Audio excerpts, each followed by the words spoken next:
Media, thank you for joining. We're going to start 10 minutes early, so appreciate you being early. Before I kick it to Coach, just a few reminders. Again, you're going to click chat and raise your hand if you have a question, and I will call on you based off whose hand I see up. At the conclusion of this, I'll email out a link to this press conference, and you can find it on the hub. Appreciate everyone's patience.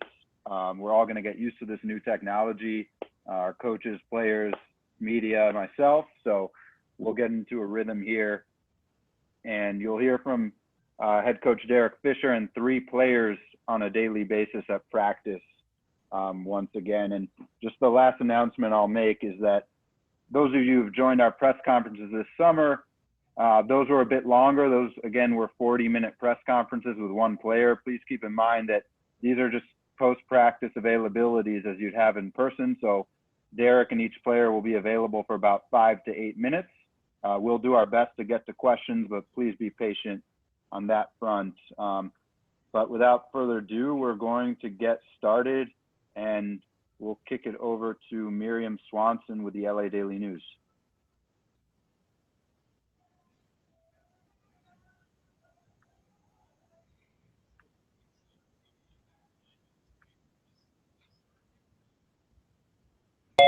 Hey there. Hey, can you hear me now? Hi, Derek. Yeah, so just kind of hoping you could give us sort of the lay of the land and what these first few days have been like, and what's different, what's the same, how do you feel? It'll take a long time for me to give you the lay of the land in terms of our experience here. Obviously very different than a normal season. Normal media availability, normal everything. But I think our group, our players, our staff, like our entire organization from ownership down, we're just trying to collaborate and work together to, serve our players' needs in the best way that we can. The first couple of days of practice and workouts have been great. We're trying to be really intentional about, where our players are mentally and physically. And really try to be methodical about, our process and not putting ourselves in too much jeopardy too fast in terms of overtraining. But the spirit has been good. The energy has been positive. And we're excited. I mean, even though this is not a normal situation, I think our players really are enjoying being together for the first time in a very long time. Go over to Nick Hamilton, Nightfall Media. Hey, what's up, Derek? How you doing, man? Good. How are you? Good. Wanted to know, obviously last year you learned, it was your first year. What did you learn from that year to prepare you for the second year? And what principles did you want to institute into your players, especially with the break and going through with COVID-19 and having to be in a bubble? Yeah, I mean, I think, last year, really just understanding the pace of the league, how the games are called, how teams play, personnel, coaches, etc. There were a lot of things that I learned. I think the biggest thing really is that the culture of our team and our organization is the most important thing. X's and O's, there are a lot of great basketball coaches and teaching that goes on across the league. Everybody runs similar things at times, and there are teams that run very different things. But the teams that are successful in sports, they have great culture, great messaging, everything that they do. There's a shared vision and alignment in what you're trying to accomplish. And last year, that was confirmed for me that that's what we have to focus on. The basketball part is an extension of what you're building as an organization. And I think we've made a lot of strides in our efforts to create that here. In terms of our players and trying to meet them where they are based on the timing of all of our experiences with COVID, with the conversations we're having around the country in terms of race in America and the system, the way it currently exists and has existed. Like it's something that we're carrying with us here. Many of us have made individual choices to be here for different reasons, but we're all here together, and we want to try and work together to make sure that that message doesn't get lost in playing basketball, that we really do want to utilize this time and opportunity and this platform in what we feel like is a great league. And these women have an opportunity to use their voice and their platform to make sure that people hear them and see them. And I want to try and help that as much as I can. Sabrina Merchant with SB Nation. Hey, Derek. How's everything going? Hi, Sabrina. How are you? Good, good. So you guys added 2 players pretty close to heading down to Bradenton. I'm just curious, what are your initial reactions from spending time with Rashonda and Taya? I mean, my and our initial reactions are that we're very fortunate to have both players. We obviously and undoubtedly miss Christy and Shanae, and we're really, I think, thankful for their professionalism and the way they communicated with us about their decision and what was important to them, and that makes it important to us. And so we miss both of those players, but we really do feel that Rashonda and Taya both provide, first and foremost, I think, a level of professionalism and who they are as people and as young women, that's what we want to have in this organization. Both great people, great personalities, positive energy, and they both work really, really hard.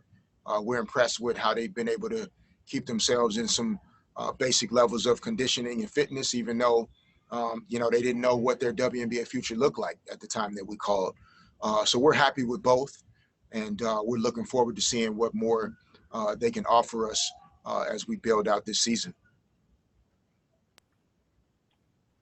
Thanks. We'll go over to John W. Davis with Cider. Hey, Coach Fisher, how's it going? I'm good, John. How are you, man? Oh, good to talk to you. Good to talk to you. So you had one of your former teammates use the phrase, the real MVP, Kevin Durant. Yeah. So if I use that phrase to describe Nneka Ogwumike, how would you finish that sentence with everything that's going on when we talk about getting here to the bubble, everything that she's had to do, plus everything that I know that she means to you on the court and off the court as a player, as a kind of like a team big sister, a leader, a captain, all those different things that we know her to be. Yeah, no, we've obviously spoken before about Nneka and the value that she brings to our team, our organization, and what the Sparks have been about since the day she stepped foot here. But across the league, like you said, and really in a lot of ways across the sports landscape, the leadership position that she holds as president of the Players Association and the work that she's had to put in to help us all get here is remarkable. Having had those experiences myself as president of the Players Association, it's not easy to do both, to be a great player and be a great president, but she's doing it, and she's showing up with still that attitude of determination and grit and mental toughness that she always exhibits. And yeah, I think she's arguably the most valuable person, player, president in the entire league at this point. But the great thing about Nneka is that she's not looking for credit. She's not looking to be celebrated. She's still the leader that we always expect her to be and have known her to be. And in reality, I think we have a job to do to help her balance all of the things that she does need to manage and carry. So we have to watch her energy levels and not have her wearing too many hats over the course of this season because we know how important she is to everyone. Go over to Stacy Pace with Believe in Sparks. Hey, Derek, so happy to see your face on the screen and see y'all back to work. Absolutely. Been keeping y'all in my prayers and will continue to. And when you think about this time, you hear the words unprecedented. You hear, clearly you said it at the top of this that you couldn't even give the lay of the land. It's so complex. There's so many moving parts and pieces, and we're still feeling our way around this. As you and the team are back together, though, having made those choices to be away from your families, your friends, how can this time together really bring healing for what's been going on while you've been away from the game? Yeah, no, I think in the shortest way I can answer it, I think we all, we all need community. And I think if there's anything that these experiences have taught us, whether from COVID originally in mid-March to George Floyd and the protests and the unrest around the country and around the world, in terms of our conversation about race, the lack of community leading up to George Floyd's killing, and then what we've experienced since then, I think they're all examples of how important we each are to this world we live in. And so this time to reconnect as a small community within the Sparks organization, I think we've all needed it. We've missed one another, and we're thankful for this opportunity. But we're also not going to be complacent with this opportunity either. The way we carry ourselves on and off the court while we're here, it's important that it represents how important these times are. So we have to be even more professional, even more disciplined, even more committed to doing things the right way. And those are the messages that we've spent some time talking about over this last week. Great. We have time for one more question with Coach tonight. Again, he'll be available tomorrow as well. We'll go over to Megan Hines with the swap report. Hi, Derek. I just want to know, how have you guys been implementing Coach Fred within the team's landscape with him not being able to be with you guys in the bubble? Yes, great question, Megan. In a similar fashion as this, yesterday we had our first collective team meeting where we were able to be in the same room due to the quarantine protocols, et cetera, that we had to clear when we first arrived. So yesterday was the first time we were able to collect in the same room in that way. And we had Coach Fred up on the big screen just like this. And he was able to address the group, share his words.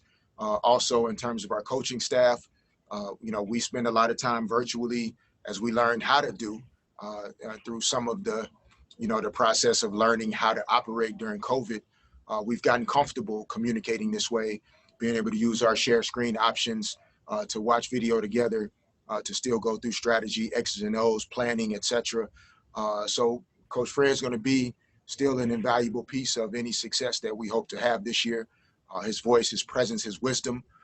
We're not going to just let that go. He's thankful, I think, for the opportunity that our ownership group and management, in terms of respecting his decision, but knowing that he's still going to be there for us every single day. And we're looking forward to finding new ways to be great. And that is, all of this is forcing everybody to think differently.